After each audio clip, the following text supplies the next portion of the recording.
ஸ்ரீமதே ராமானுஜாய நமக. தினம் ஒரு திவ்ய பிரபந்தம் தொடரிலே இன்றைக்கு 1775வது பகுதி. திருமங்கையாழ்வார் அருளிய பெரிய திருமொழி 9ஆம் பத்து 6ஆம் திருமொழி அதன் 5வது பாசுரத்தை இன்று நாம் இணைந்து அனுபவிக்க இருக்கிறோம்.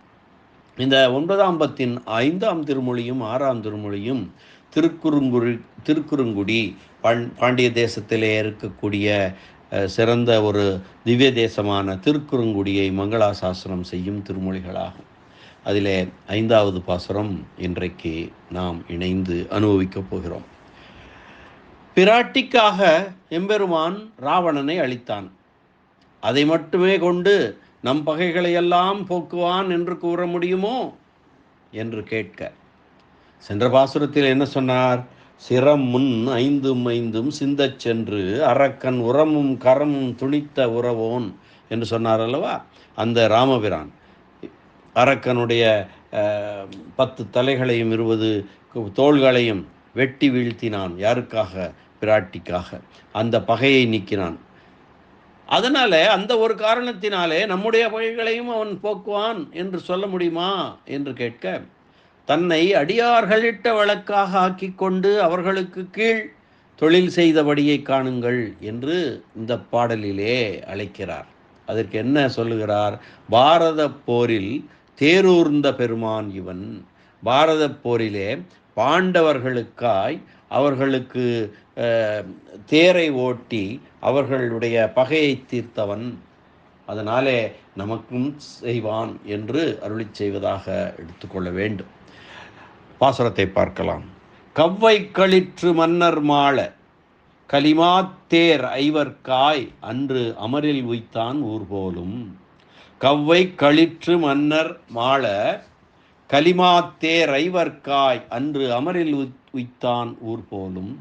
மை வைத்து இலங்கு கண்ணார் தங்கள் மொழிவொப்பான். மை வைத்து இலங்கு கண்ணார் தங்கள் மொழிவொப்பான். கொவ்வை கனிவாய் கிள்ளை பேசும் குறுங்குடியே. கொவ்வை கனிவாய் கிள்ளை பேசும் குறுங்குடியே.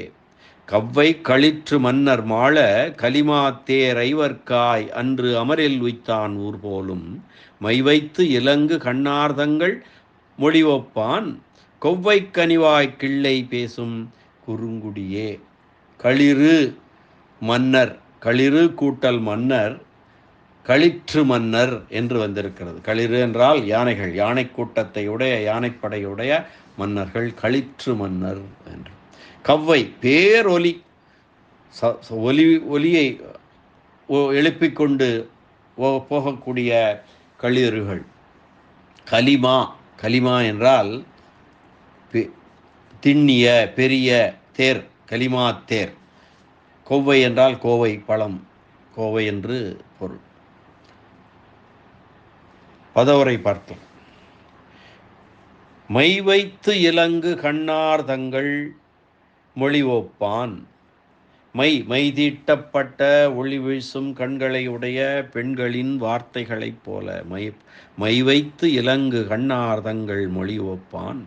கொவ்வை கனிவாய் கிள்ளை பேசும் குறுங்குடியே. கோவைப்பழம் போல சிவந்த மூக்கினையுடைய கிளிகள் ஒலி மிளற்றக்கூடிய திருக்குறுங்குடி. அது யாருடைய தலம்? கவ்வை களிற்று மன்னர் மாள, பேரொலியையுடைய ஆண் யானைகளையுடைய யானைப்படையுடைய அரசர்கள் அழியும்படியாக கவ்வை களிற்று மன்னர் மாள ஐவர்காய் அன்று அமரில் கலிமாத்தேருய்த்தான் ஊர் போலும். அந்த திருக்குறுங்குடி அந்த ஐவர் என்றால் யார்? பாண்டவர்கள். பாண்டவர்கள் ஐவருக்காகவும் பாண்டவர்களுக்காக அந்த காலத்திலே போரிலே, பாரத போரிலே வலிய பெரிய தேரை ஓட்டின எம்பெருமானுடைய திருத்தலம்தான் திருக்குறுங்குடி. அங்கே அவன் வந்து நிலையாக எழுந்தருளி நமக்கெல்லாம் அருள் புரிவதற்காக வந்து நிற்கிறான், திருக்குறுங்குடி நம்பியாக என்று இந்த பாசுரத்திலே சொல்லுகிறார். கவ்வை களிற்று மன்னர் மாள கவ்வை கயிற்று மன்னர் மாள கலிமாத்தேர் ஐவர்காய் அன்று அமரில் உய்த்தான் ஊர் போலும். மை வைத்து இலங்கு கண்ணார் தங்கள் மொழிவொப்பான். கொவ்வை கனிவாய் கிள்ளை பேசும் குறுங்குடியே. பாரத போரிலே பாண்டவர்களுக்கு ஆதரவாயிருந்து எதிரரசர்கள் தொலையும்படியாக பார்த்த சாரதியாய் தேரை நடத்தின பெருமான் அப்படிப்பட்ட ஆசிரித பட்சபாதம் இன்னமும் விளங்க தனது அடியார்களுக்கு உதவுவதற்காக, அடியாருடைய துயரை தீர்ப்பதற்காக, அடியார்களுடைய பகைகளையெல்லாம் அழிப்பதற்காக திருக்கோயில் கொண்டிருக்கும் இடம் திருக்குறுங்குடி. இந்த தலம் எப்படிப்பட்டதென்றால், கிளிகள், கோவை பழம் போன்ற மூக்கினையுடைய கிளிகள் பெண்களைப் போல அழகாக பேசுமாம். அப்படிப்பட்ட நிலைமை வாய்ந்தது அந்த திருக்குறுங்குடி என்று உதாரணத்துடன் சொல்லுகிறார் திருமங்கை ஆழ்வார். கவ்வை என்றால் இறைச்சலுக்கும் பெயர். பெரிய இறைச்சலோடு அந்த யானைகள் போருக்கு செல்கின்றன. அந்த களிற்று மன்னர், களிர்களை உடைய யானைப்படையுடைய மன்னர்கள், பெரிய சப்தம் செய்யவல்ல யானைகள் என்று அது பொருள்படும். கோவைக்கனி வாய்க்கில்லை, கிளிகளுக்கு கோவை பழம் இனிய உணவாதலால் கொவ்வைக்கனியை வாயிலே உடைய கிளி என்றும் உரைக்கலாம் என்பர். இனி இந்த பாசுரத்திற்கான வியாக்கியான சக்கரவர்த்தி பெரியவாச்சான் பிள்ளையினுடைய உரை பார்க்கலாம். கவ்வை களிற்று மன்னர் மாள கலிமாத்தேர் ஐவர்காய் அன்று அமரில் உய்த்தான் ஊர் போலும். பெரிய ஆரவாரத்தை உடைய திரளான யானை வரிசைகளை உடைய அரசர்கள் அழியும்படியாக பெருமிடுக்கும் பெரும் பரப்பும் உடைய தேரினை பாண்டவர்களுக்காக போரிலே நடத்தினவன் நிலையாக உகந்தருளியிருக்கும் திருத்தலம். தம்மை தாழ்த்தி கொண்டு பிறருக்கு செயல்படும் செயலில் மேம்பட்டவராய் முடிசூடுவார் யார்? இவனுக்கு மிஞ்சி இருக்கக்கூடியவர் யார்? எம்பெருமானை விட மிஞ்சியவர் யார்? அப்படிப்பட்ட அந்த துறையில் மேம்பட்டவர் தன்னை தவிர பிறர் இல்லை என்பதை விளக்கும்படியாக உள்ள எம்பெருமான் தன்னை எளியவனாக்கி கொண்டு தேர்ப்பாகனானான். அவன் சர்வ வல்லமை வாய்ந்தவன், மேலானவர்க்கும் மேலாயவன். அப்படிப்பட்டவன்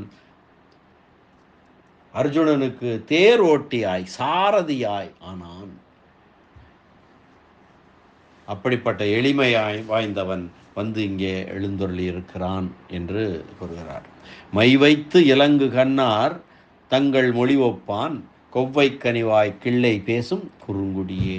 மையினால் அழகுறுத்தப்பட்டு ஒளிவீசும் கண்களை உடைய மகளிரின் பேச்சினை கூர்ந்து மனதிலே கொண்டு அவர்களைப் போல தமக்கும் பேச்சு வர வேண்டும் என்று கோவை பழம் போல சிவந்த மூக்கினையுடைய கிளிகள் அவர்கள் பேச்சினை பலகாலும் பழகக்கூடிய திருக்குறுங்குடியே அந்த எம்பெருமானுடைய திருத்தலம் என்று கூறுகிறார் திருமங்கை ஆழ்வார்.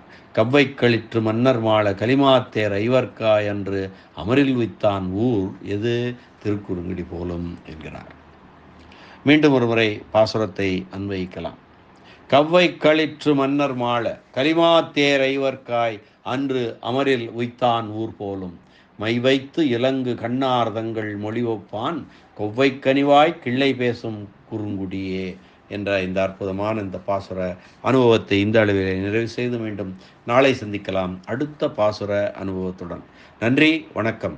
ஸ்ரீனிவாச வெங்கடேச ராமானுஜதாசன் திருவரங்கம். திருக்குறுங்குடி நம்பி, வைணவ நம்பி, கிடந்த நம்பி, நின்ற நம்பி, வடுக நம்பி திருவடிகளே சரணம்.